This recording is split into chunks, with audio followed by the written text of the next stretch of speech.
കരിഞ്ഞ പേരയ്ക്ക എങ്ങനെയാ വലുതായി പഴുക്കുക? അത് കേടായിപ്പോയല്ലേ കരിഞ്ഞ പോലെ ആയത്?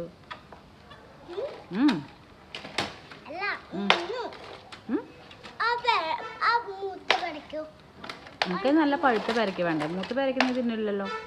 അത് അയ്യോ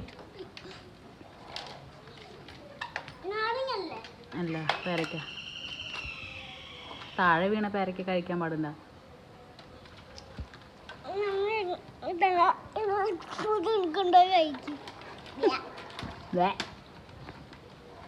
പേരയ്ക്ക കൊതിച്ച് നീ പേരയ്ക്ക കൊതിച്ചാ? നിനക്ക് പേരയ്ക്കാണോ ഇഷ്ടം ചാമ്പയ്ക്കാണോ ഇഷ്ടം? റംബൂട്ടാനാ?